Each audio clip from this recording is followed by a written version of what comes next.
Well, I was director of the Archaeological Trust that was carrying out the big campaign of excavations in Coppergate. And first of all, of course, we had to raise money for this huge excavation. When the Coppergate excavation started, we were faced with huge quantities of archaeological material of all types, all materials, all sizes, everything, samples, the lot. My main job as conservator was to see that all this material was safely stored against a day when we had the facilities and the staff and everything to deal with it all adequately. So it was a holding operation to begin with. The next priority for me, as well as getting everything stored adequately, maintained, was putting together a laboratory. And this was going to be an expensive process. We needed space, we needed facilities, we needed staff, trained staff. But we were helped enormously by our own in-house fundraising body, which was chaired by Magnus Magnusson, who many people will remember, no doubt. And the fundraising committee, their main job really was to raise funds for the excavation itself. As part of that was a radio broadcast, a television broadcast by our chairman of fundraising, Magnus Magnusson, and that brought in Ian Skipper. Ian Skipper was an entrepreneur from Lancashire who looked at it and said, "You need a lot of money for this." And I said, yes, we're absolutely broke, hoping that he might make a donation. But he didn't make a donation. He simply said, "Well, I think I can make you profitable." And he set up a scheme to allow visitors to see the excavations for the small charge of £1. "Isn't there something we can sell?" he said. "The stuff you're digging up, there's lots of it." "No, we can't sell that." "How about them oyster shells?" Yes, you could sell those. So we sold 20,000 oyster shells, and it meant that we were actually making money from archaeology. And just looking at this stuff, we just thought, this isn't just an ordinary site, this is something absolutely spectacular. We have to do something special with this. So it was that we started thinking around what the various options would be. And actually, curiously, one of the things that particularly hit me at the time was something that Peter Adiman, our then director, told us about. And that was that some years previously, he'd visited Colonial Williamsburg in Virginia in the United States, which is a wonderful sort of spectacle of 18th century existence, where a town had been taken. It was rather a run-down timber frame town, which had one time been the capital of Virginia, but needed rescuing, and a far-sighted entrepreneur took it on, reconstructed all the houses, did excavations, rebuilt new ones, and importantly, he peopled this town with costumed interactives to explain what the whole place was about and to exhibit all their various trades and crafts and so on. And this had stuck in Peter's mind, obviously, and he inspired us in the same idea and thought, that's a good idea. Maybe we can do something like that. Well, as I say, it evolved, and the information that we gleaned when we opened the site to the public, the Coppergate dig, when Richard Hall and his merry men were busy excavating, we had visit cards, and we did surveys of where people came from, what they knew about the Vikings, whether it was an interesting subject, and gradually we built up a dossier of information which gave us to believe that there really was a major project to be had here. And Vikings are second only to dinosaurs in the thoughts of the general public as something worth watching. Well, a long time went by. We dug the whole thing out, and then it had to stop. And Ian said, "Well, we can't stop now, can we? We won't be able to charge for entry any longer." And I said, "No." He said, "Well, we should build a museum in the hole." I said, "What a funny idea." And he said, no, it's possible. In fact, it went through several iterations, as you're probably aware. There was a Palmoya scheme for a large version on what was then the Castle car park. But that rapidly proved to be a non-runner. and then attention moved actually to putting JORVIK, or the Viking Centre, as it was then called, into the hole that we'd actually dug in Coppergate. But it was also clear to all of us that it had to be something that wasn't just a museum in a hole in the ground. And I think that was driven by Ian Skipper's view of life and how we could make life more commercial for the York Archaeological Trust. I think Peter was fully persuaded of that and was behind it. And from where I was standing as a relatively young member of the team, that struck me as a very good idea as well. I think that what was realised was what the Trust as a whole, and particularly Peter and Ian Skipper and Anthony, wanted, which was something that was popular, that was going to grab people's attention, but actually was going to be academically rigorous. There had to be evidence for everything that was there. And where there wasn't direct evidence from York, there had to be evidence from other equivalent sites elsewhere to fill the gaps. So that, hand on heart, we could say, well, although it's new and it's revolutionary and it's engaging, it's true as much as we can possibly make it. My role was that I was, at the time, right at the beginning, I was joint managing director of the Yorkshire Weekly newspaper group, within which group we had formed a company called Yorkshire Communications Group, which was a mixed media company consisting of printing and media relations and public relations and photography and filming. And it was that company that was involved in approaching the York Archaeological Trust to see whether we could be of help to the project. And then, of course, one fine day, I think in late 81, two gentlemen from Yorkshire Communications came along from Wakefield, and they'd just come along off their own volition, more or less, and they started completely wowing us with all sorts of wild ideas of what you could do with the sort of material which we were unearthing at Coppergate.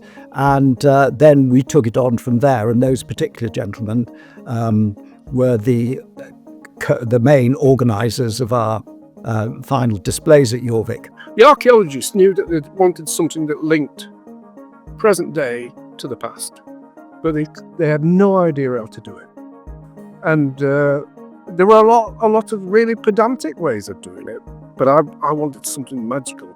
And also I thought we could here make a statement which is in itself kind of futuristic, because it was potentially theatrical at the same time popularism with integrity. John's whole idea of it being a film within which the public were transported, but then the projector stopped, the frame froze, and it was a frozen moment in time. And that was the lovely, lovely idea that we tried to develop. I think one of the difficulties was that when we signed the contract, when we won the contract and we signed the contract, whoa, it was such an open-ended contract, because we hadn't really developed all aspects of what we were going to do. We were simply contracted to produce JORVIK as a visitor attraction for £1 million. But we didn't have a chance to actually cost the project properly. So, whoa, it was, we were doing it by the seat of our pants, basically. Because when we won the project, we knew nothing about Vikings. We knew nothing about archaeology. We knew nothing about museums. But we decided right from the start that it shouldn't be a museum with things in glass cases. That's the last thing the York Archaeological Trust wanted, or we wanted. We wanted a very, very different approach to interpretation.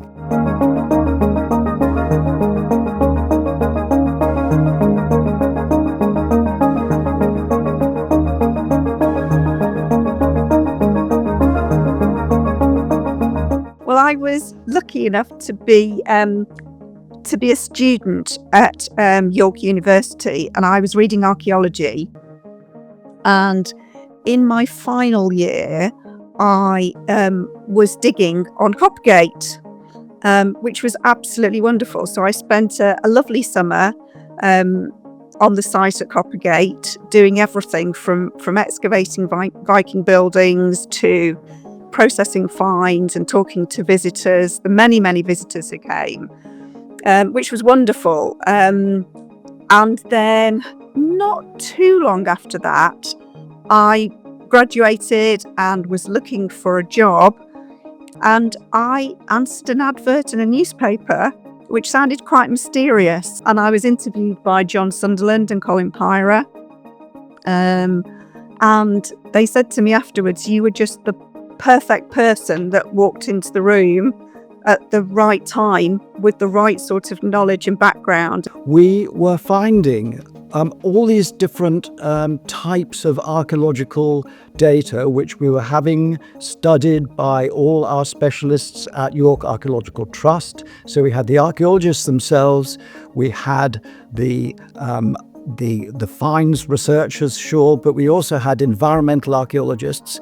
We had our own conservation team who were working away at these very delicate organic remains. And so we had a huge amount of information as well as physical material, which we could put across as a special display. So what we wanted was something much more holistic in terms of a display, rather than just displaying the goodies, as it were, the archaeological objects themselves. We wanted to really explain what life was like in Viking Jorvik. It was very difficult at first, and especially because of what I've just said. I don't think there was complete trust, and it was. Now I might not be right about that. This is probably maybe just my paranoia, but it was that. And we had to become, as quickly as possible, sensitive to the science of archaeology and what the project meant in terms of that. And we had to become students again. But then really it was probably once I got the job and we started to talk as a team about the ideas and the ideas that John had in particular of creating this very immersive experience for visitors, something that museums hadn't really done at that stage.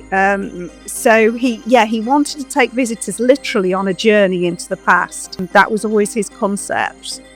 And it was how he thought through ideas and translated ideas, and then he literally showed the team, colleagues around the table. So really, I think it very early on I can remember him sketching ideas, and particularly of the time tunnel was very, very strong. And then gradually, as we introduced the different areas really of what we termed it the Viking village, although of course it wasn't. It was a Viking part of the Viking city, great city of Jorvik.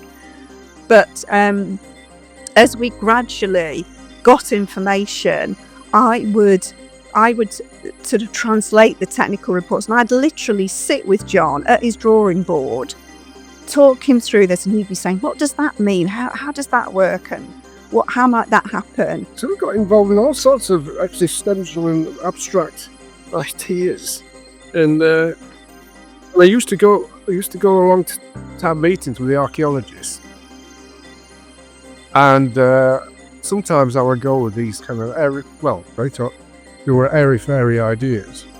And one time I went with Caroline to see Peter and the team, and including Dominic, by the way, and I got absolutely smacked.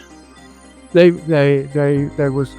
were so angry with the fact that I'd come up with these kind of abstract, what looked to them like a load of hot air.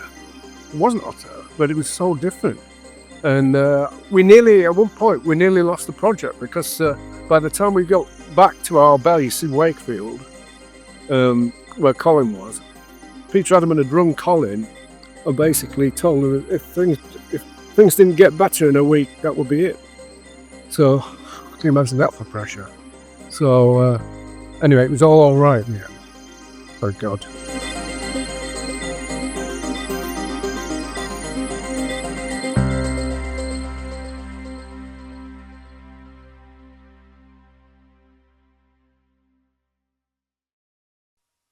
I couldn't tell people, but my creative brain in those first few weeks and months was in some respects dry.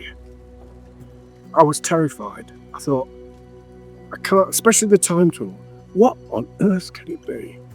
And I used to go off in a fog and close the door at home and live. I lived in this bubble. And then we went to a visit to my grandma and granddad's, where we were living, and it clicked. History can be measured in grandmas. You know, it's not some like distant place 1,000 years ago, so remote. It's connected by people. Well, once I got that, then I realised that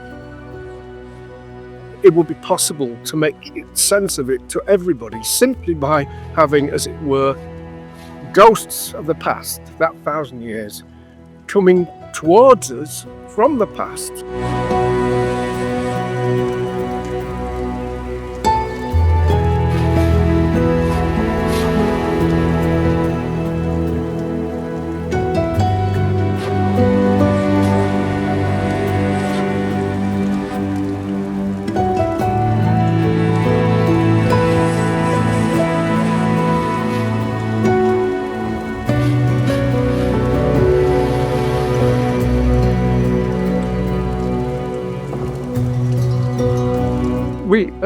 We were having a meeting with the engineer who was going to put together the time car, and the rest of the team, the management team, were actually, as it were, in the setting. And the night before, I'd had this idea. I thought, we are going to go back in time. Well, he'd just spent 6 months engineering this robot vehicle to go forward. So, next great moment was I came out onto they knew that was, kind of practice, right? And they were all standing round, and he had a prototype which went forward. I said, John, I said, I think his name was Peter. I said, I'm Peter Adamant. It has to go backwards. They looked at me like I'd really blown it, I lost it. Backwards?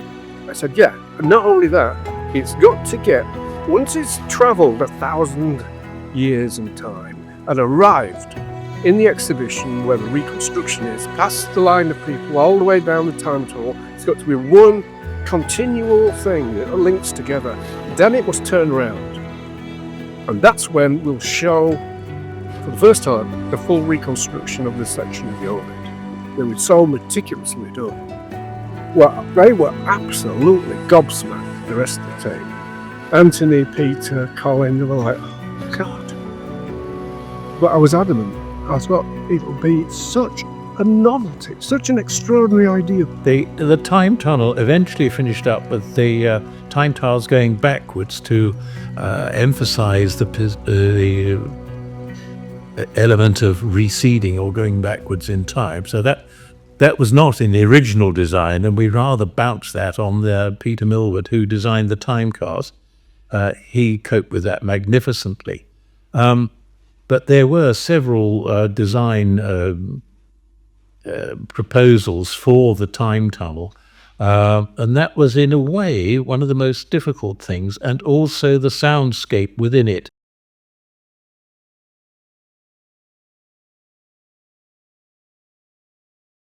How can I create the sense of more space?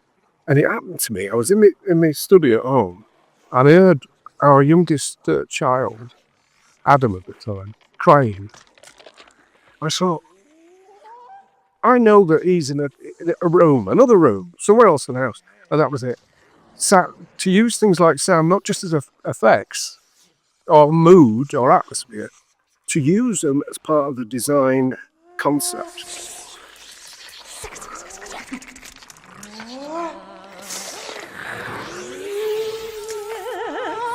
What inspires me personally is to work on a new project that I don't know how to do. That's what was interesting about Jorvik. I didn't know how to do it, and therefore it was interesting.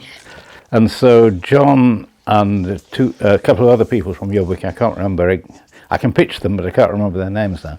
They turned up in the York studio where I was making, I think it was Vox 1, which involves 4-channel tape with sound surround, and they sat in there and listened to this. It's all sort of transformed thunderclaps and wind and all kinds of crazy stuff, but fairly dramatic. So they seemed quite impressed, and so John sort of took me on to do the sound.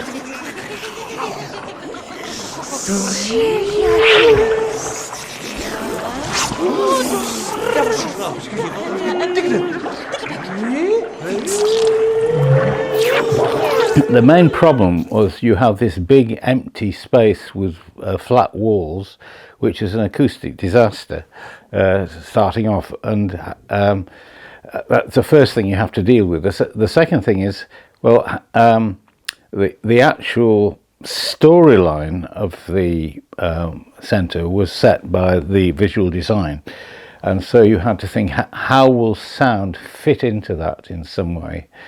And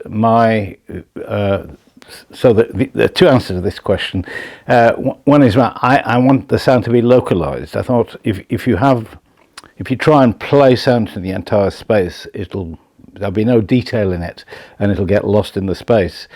But also, as people go through the journey, they want to overhear what people are saying as they pass, but not when they're further on. They want to overhear someone else. So there are all kinds of technical things about how loud the sound should be, where you put the loudspeakers, what the acoustic of the space is.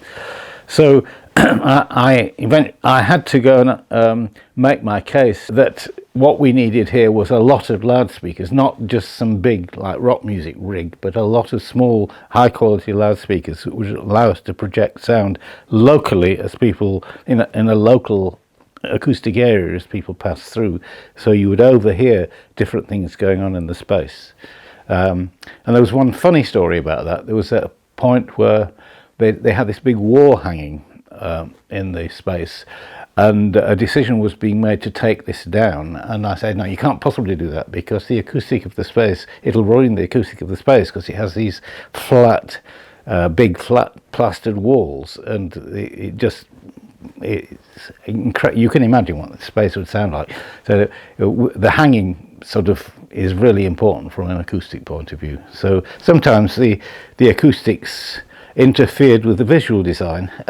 You had one of the things about the loudspeakers is obviously people didn't want anybody to see the loudspeakers, but on the other hand, unless the front of the loudspeaker is open to the listener, the sound is muffled, and so we had to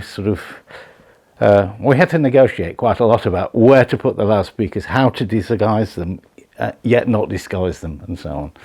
So that small reconstruction area was much bigger mentally.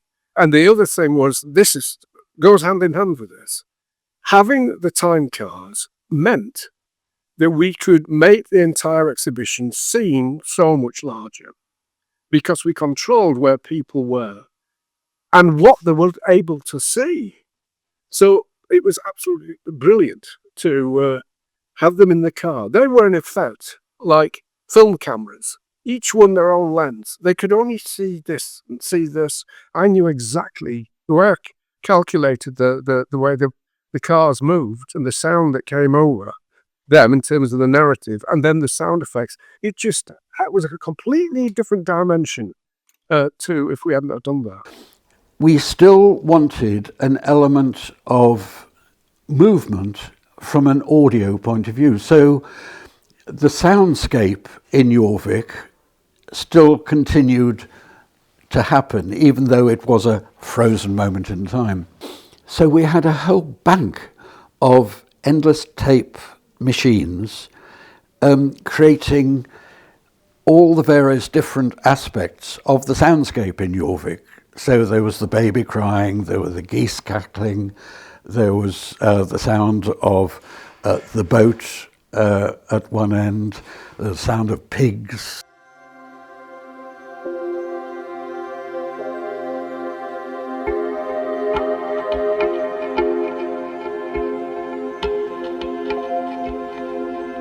Colin Pyra and a couple of others, and John Sunderland obviously, came to, and they didn't have a studio, we'd just moved house and I was setting up a studio. So we really didn't have a studio. I had a carport, that's all I had. So my wife and I took all the furniture out of the front room and stacked it all over the house. So the front room became the gallery. And high Victorian ceilings. And I had my work dotted around there. I had a piece called Quasi-Flymo, which is a medieval Quasimodo with a kite on his back and a dead crow. So it did look impressive in that room, and they were laughing their heads off because most of my work was a gag. It's about telling gags, and I got a commission. So, and then I think I made just under 30 figures in 1 year, yeah. At first, I started modelling the sculptures in clay, the drapery and everything. And we cast a couple of the pieces like that, because model them up in clay, cast them, mould them in fiberglass, plaster mould, waste mould, fiberglass cast. And John said, no, we want like real cloth on it. We don't want kind of model cloth and all this. So he made it a lot more simpler for me. So what I did is do portrait airs, cast people's hands, body cast people, wrapped them in cling film and body cast them, and draped them in cloth and impregnated that cloth with resin. It's simple. It's a lot easier job than modelling it up and doing all this mould making. So I think if I'd have had to model them all up in clay, I would have had to have a team around me. I could do this virtually by myself, that method. And that's what we do. I really can't remember. I think it was about just over a year we had. And I know I worked, I worked really hard.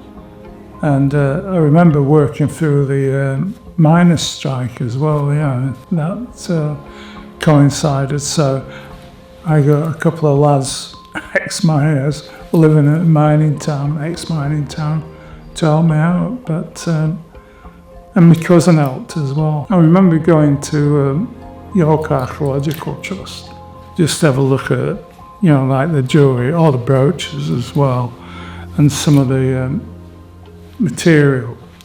And a small child's shoe was placed in my hand. And it was like having an electric shock. I'm looking at this thing which is 1,000 years old. And then the enormity of the task suddenly dawned on me, because I'm just quite flippant about just get on with it, and but most of the research was done. I worked. There was a team of designers, including John, and people advising on the clothes, the kind of footwear and stuff like that, and everything. So, and the hairstyles even. So it wasn't my task to go. My task was to interpret their design. All my work is about telling stories, and mostly about telling gags. This was very much a narrative I was making. The village was there, and I was making the inhabitants of that village. So I used people I knew. I drank at a little pub in the town called the Wheat Sheaf, and called the lads who I drummed with, in to kind of mould, do portraits of them. My family, Carol, my wife, she's several public sculptures in bronze up and down the country. She's the Fair Maid of Perth and the Scales of Justice outside Middlesbrough Law Courts. So I used inspiration, and my children as well. So I used inspiration from Barnsley. So in a way, and I've said this before, Barnsley invaded York. So the population of Jorvik were based on my friends from Barnsley, the population of Barnsley. But what I tried to do is put character into the figures I did. So my work is about real life. The absurdities of life as well, the jokes, whatever. And a good gag is based on reality. So I was trying to make the figures as real as I could, but with different personalities as well. I did a sculpture called Bowls, which the W.C. Fields juggling. And it's got such a character face, W.C. Fields. So I've done a couple of casts of it, so I just chopped the head off W.C. Fields, put him on the latrine and covered him with kind of furs. So basically, W.C. on a W.C. Where we were in time was one Thursday afternoon, I imagined, at a certain time, and it stops. Everything stops at the village, but the sound continues to echo. So we had some wonderful things. I wanted figures to be in motion but frozen. And the one figure that really embodied that was the goose lady who was coming back from the well, and a goose got up in front of her, as it were, all frozen. But it was a difficult brief to get to stop things as though they're still, in a moment they could start carrying on, moving again. That was something else.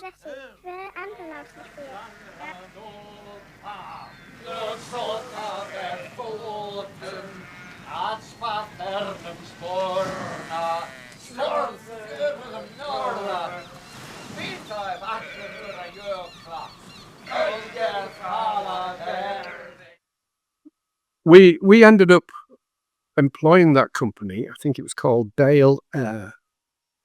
But that experience, it was just me down in the exhibition. I know we were in the reconstruction, reconstruction, and it was so bizarre.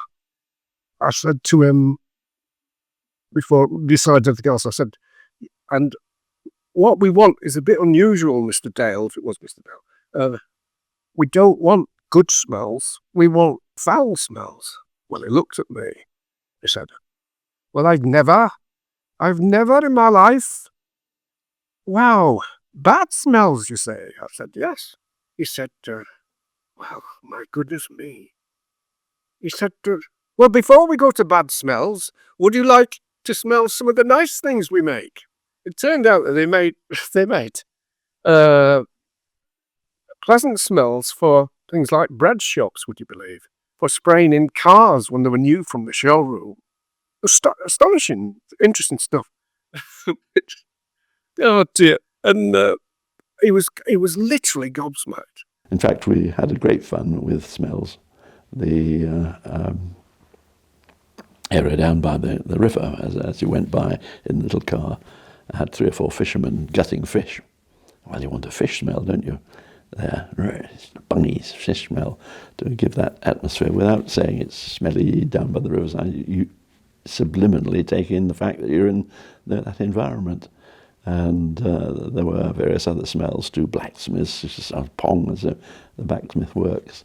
And they were done with little pots of oil in heaters, so you evaporated the smell. But one of our technicians managed to pour the whole of a pot of over him. And only realised that you couldn't wash this stuff off once he'd done it. So he was kept in Coventry for a while in a cupboard until he wore off.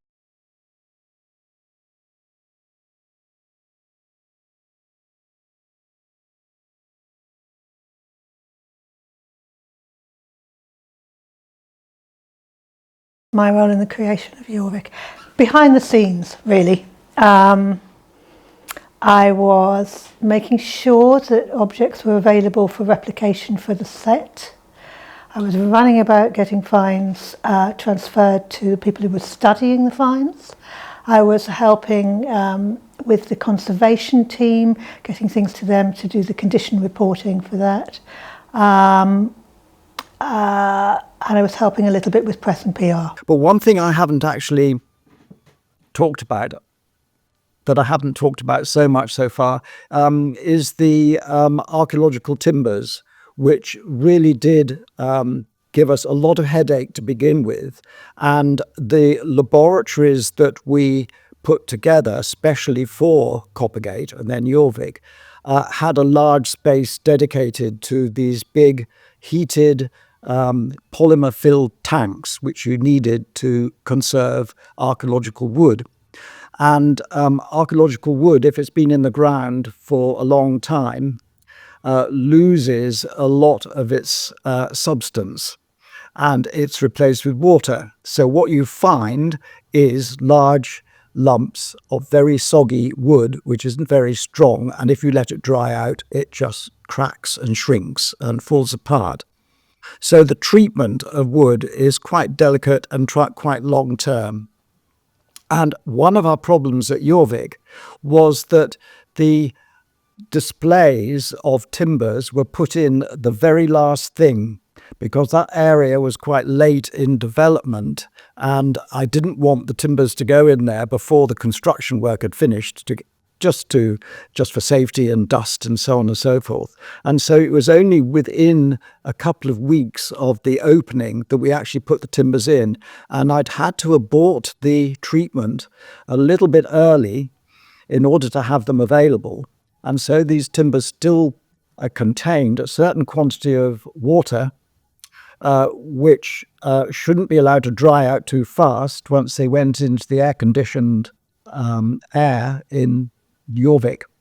And so I had to construct special enclosures around these reconstructed buildings, which were covered with clear plastic screening, which you could see through perfectly easily. And these enclosures were fitted with humidifiers and monitoring equipment so that the humidity in there could be raised slightly above the ambient, and so that the rate at which the water came off the timbers could be controlled. So again, another thing about JORVIK was that it did actually spawn some original research, which gave it even extra value.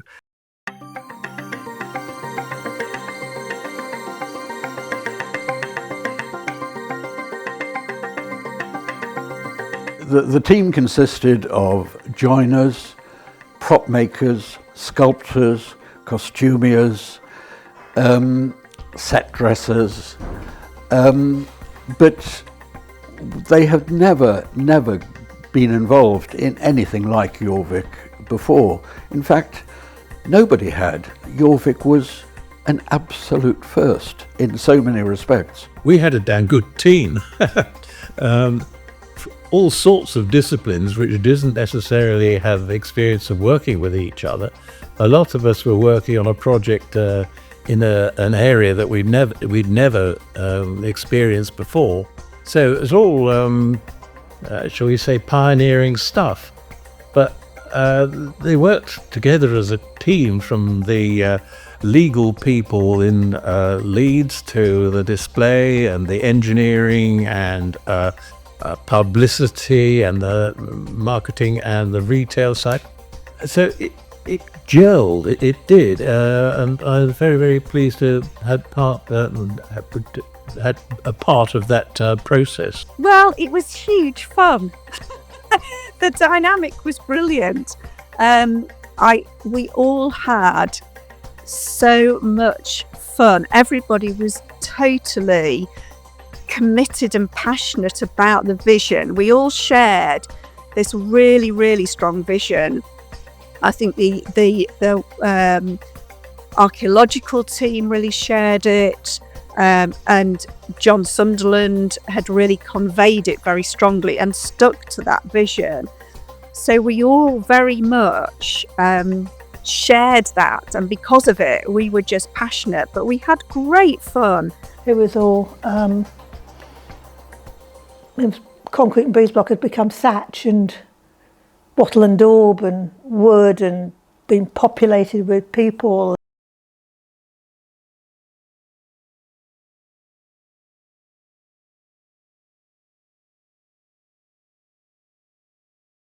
The thatched roofs, I remember that was a huge challenge for the team, because we wanted to use thatch as we needed to.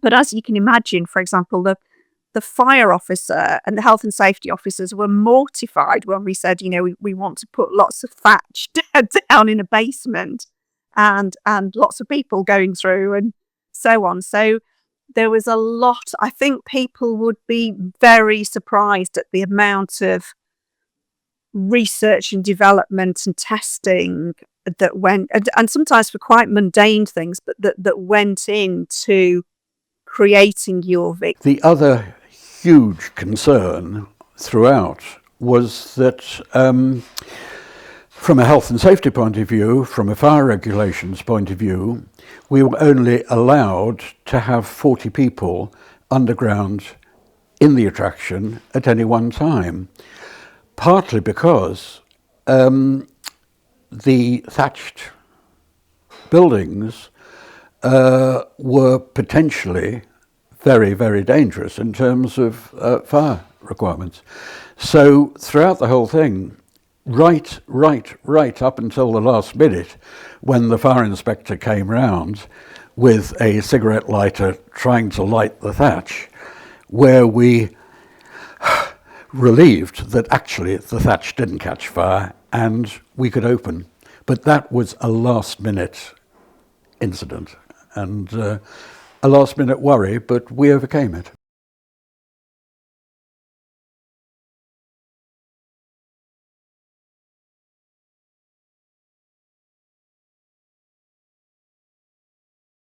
Well, it's not as exciting as I'm sure some people think, but in the days before typesetting and so on for exhibitions, every letter in every word for the object labels was applied by hand, and it was letraset. I don't know if people remember letraset, but individual letters that you peeled off with a scalpel or tweezer from backing paper, and then you very carefully placed it, and then the next one and the next one.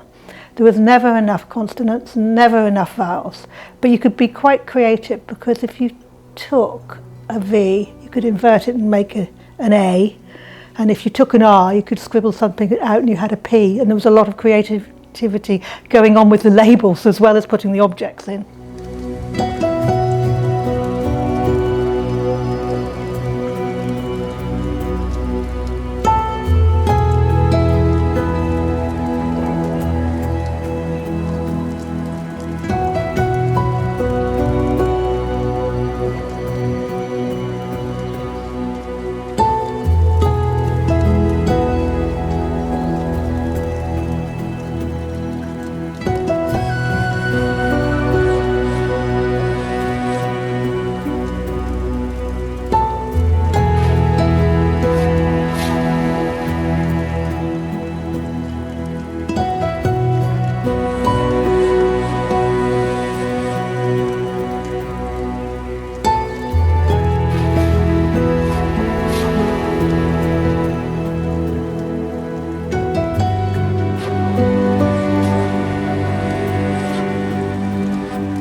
When you do a completely new thing like this, it's your first day, is it going to work?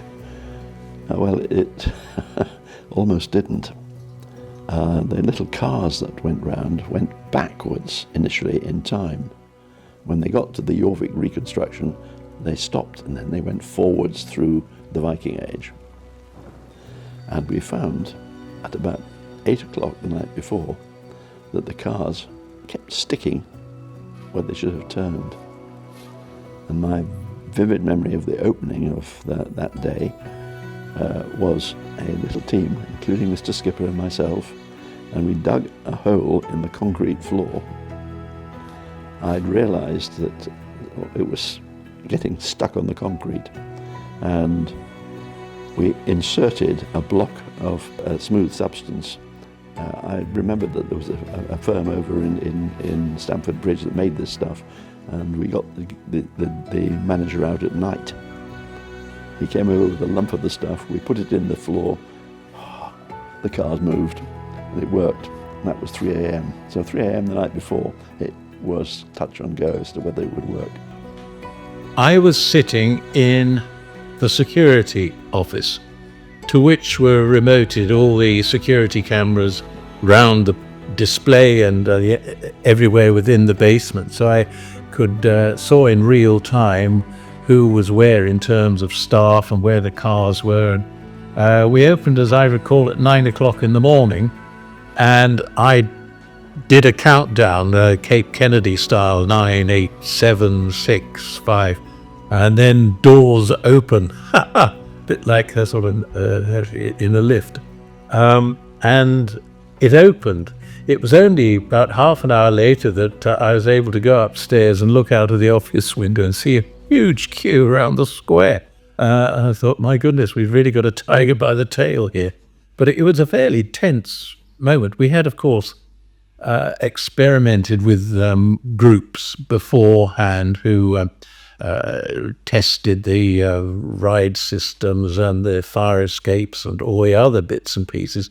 But they were, if you like, sort of predisposed to be cooperative and helpful, as indeed were the visitors on the day. But it was a slightly different category of person going round. They'd have paid their money and they were expecting to be wowed, and thus did it prove to be. Just the sheer excitement and the buzz from the public, and that queue coming down from Coppergate and running all the way down past Jorvik, down to Fenwick, across and back up to Coppergate. Absolutely amazing. I do remember being asked by the police whether we couldn't get rid of some of the queue. And my reaction to that, I think the reaction of my colleagues was, well, people are entitled to stand in the street. Heavens. So we were delighted to see them.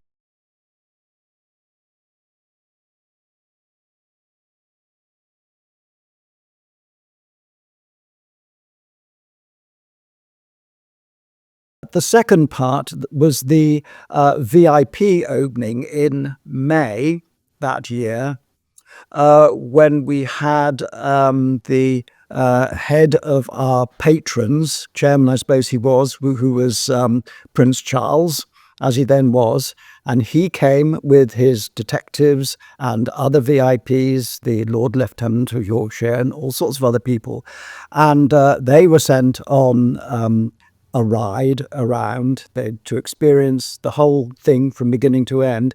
And I and various other members of staff and other people involved with creating Jorvik, we were forming a lineup at the end, and we could see when HRH and the rest of the party got on their buggies, but then quarter of an hour later, when they should have reappeared at the other end, there was absolutely no sign of them. So we thought, blimey, we seem to have lost them somewhere in 986 AD. They've got lost in Viking world. What on earth happened to them? Well, time went on, and we're all looking at our watches, standing in line, and time continued to go on. And in fact, we'd lost the next King of England somewhere in the 10th century. I was like, what are we going to do? I'm not kidding, it was so surreal.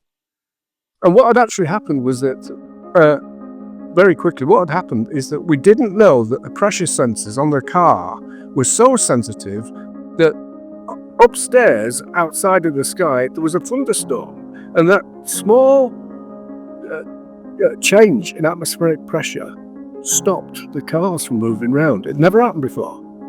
So whatever they did, they couldn't get the cars to go. We didn't know what it was. But then eventually they did appear on foot. And what had happened, of course, was the worst thing we'd expected. And that was that the ride had broken down and they'd had to continue going around Jorvik on foot. But of course, there was so much to see and so much chat and questions and everything that it took them much, much longer to get round the display than had been anticipated. So eventually it did arrive, and so we had the usual shaking of hands and saying good morning, sir, and all this sort of business. It was a lovely occasion. It was good. Anyway, he came back and he took it all, in his stride as he walked back through the centuries back to York Resident. It was just great. I mean, you wouldn't dare try that. I mean, his security men must have been having babies.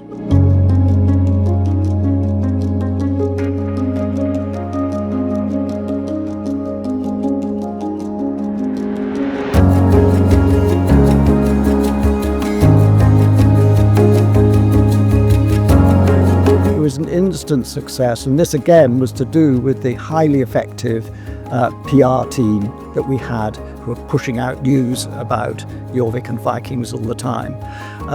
So the fact that we had so many people wanting to come through meant that it was financially successful straight away.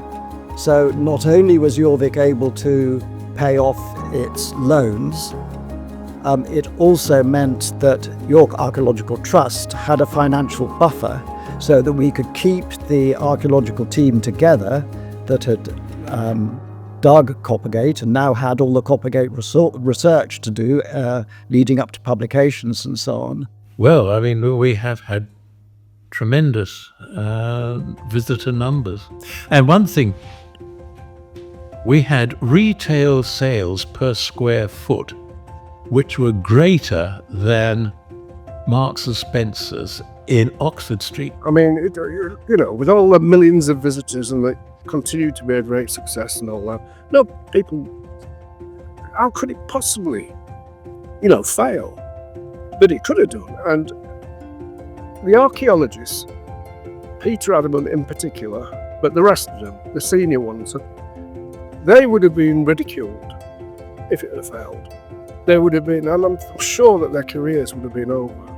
I had nothing but admiration for them. I mean, I was a project designer. Whatever happened, I'd get some personal blame. My creative team would, but it wouldn't be like these archaeologists had got the audacity to do this extraordinary thing, and raise the money, and they'll make money if it works. All of that. There was an awful lot of jealousy out there, and that was the biggest thing. That I admired them and respected them for their courage. It created a new type of interpretation of our past, and because it was so popular, it created the whole heritage industry, if you like, throughout Europe, throughout the world. And Jorvik and York itself became the centre of that heritage industry. It's a game changer, I think. I think it was a breath of fresh air blowing through the whole of the heritage and museum sector. It was suspicious for a lot of people. It wasn't quite well received, I think, in some circles. With others, people just found it absolutely amazing. But I think it freed museums and heritage attractions in a way that hadn't been seen before. And also the impact of the archaeology on the public was amazing. It put Vikings on the map, and it just made such a difference to public perception of archaeology, I think. It has made archaeology, and particularly Viking archaeology, an enjoyable subject which is in digestible form for the non-specialist, and it's presented in a way which is academically sound, a subject which is interesting to the broad public. The legacy of both bringing the Viking era in York, in Europe to life has been terrific. But just the general engagement of the wide public, and actually not just the British public, the international visitors, just to engage with the past, with the wonderfully rich past that we have, that we all share, is been fantastic. And I hope that that's the real impact, to say that history isn't dry, archaeology isn't dry and dull. It's absolutely amazing. And what was so important about it was that it was a display of all the types of information that you can get from an archaeological excavation, pushing together all the data, all the strands of evidence to put together this wonderful experience, that an immersive experience that people could really see what Viking life was like. I think we succeeded. I think that what you saw was a transformation in people's thinking about what the interpretation of the past could be. The danger of that, of course, was that people came and said, could you do as a Viking Centre? Well, that isn't the answer to a particular problem. The Viking Centre was the answer to the trust problems and requirements, but it wasn't the answer to everybody's. You couldn't just clone it. But I did think, and do think in retrospect, that it transformed everything.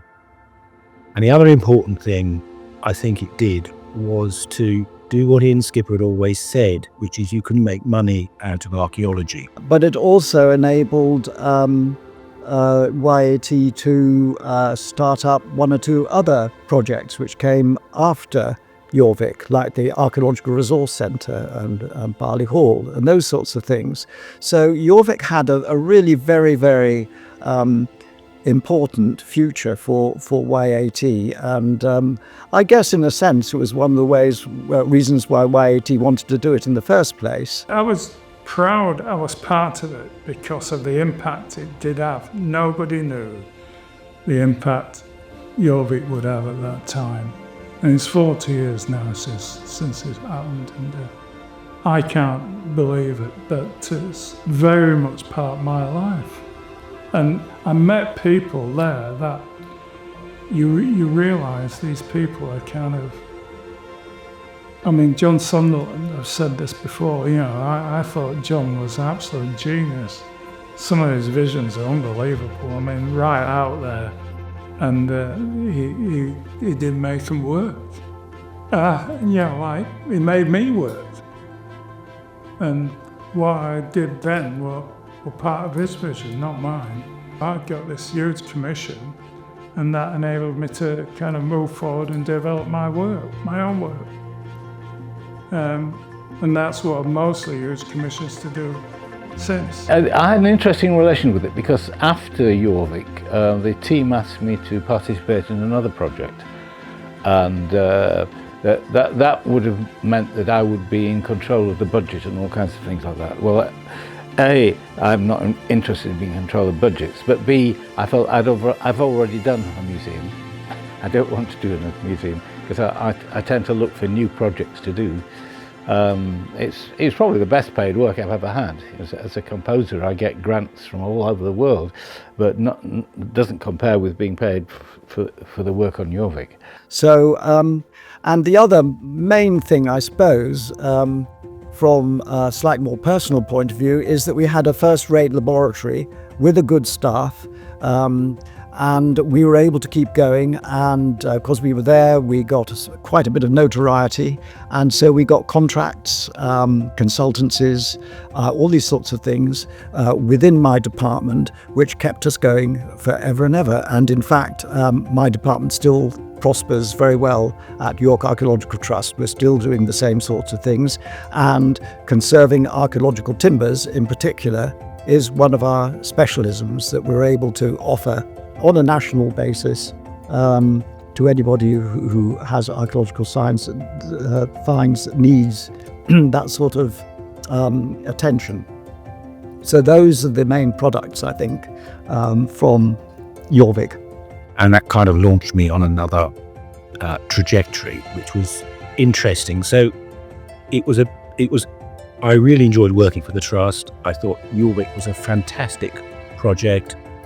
I look back on it with great pride. I look back on it because I enjoyed all the people that I worked with. And I think Christine is still with you, which is amazing. And I think it changed my life as it changed many lives. My life, probably, my working life. Because as I said, I started on the 30th of March 1983 when they were putting JORVIK together. I've been through every iteration, its frustrations, its excitements and so on. And it's sort of,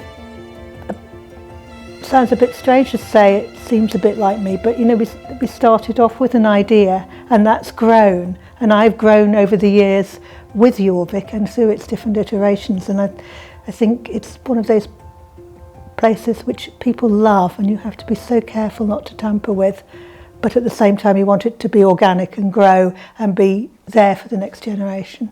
So that's what it means to me. It's sort of a part of me, really, because the experience of digging at JORVIK and interacting with the public then, subsequently being part of that wonderful team, it really totally influenced my whole career, my working life.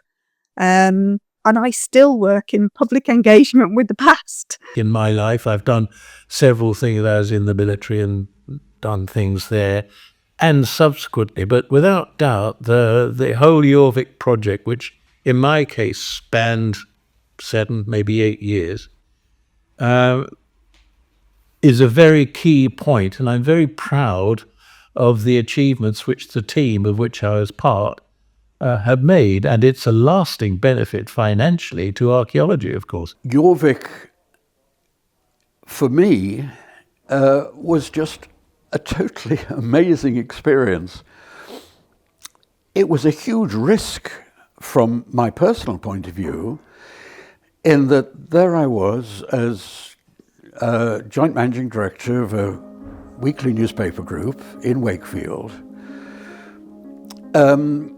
I had managed to persuade my board, my shareholders, my board, that we should take on this £1.5 million project with a team who had never done anything like it before. So professionally, I took a huge risk.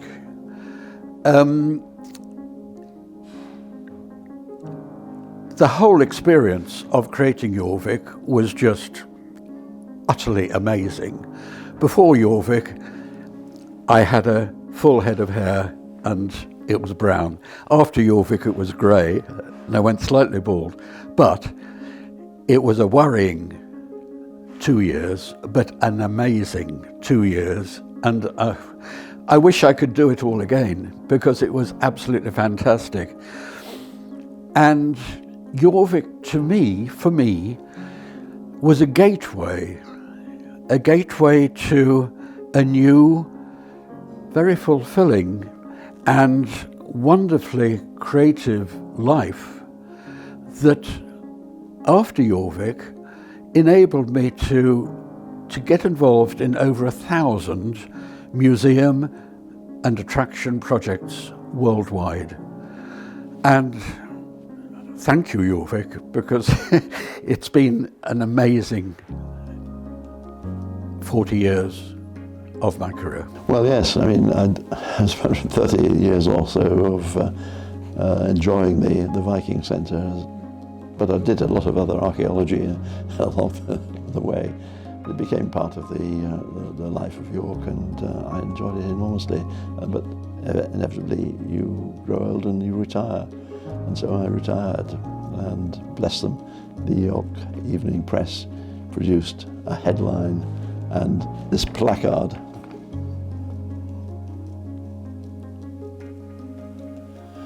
I saw it out in the middle of the town and nicked a copy.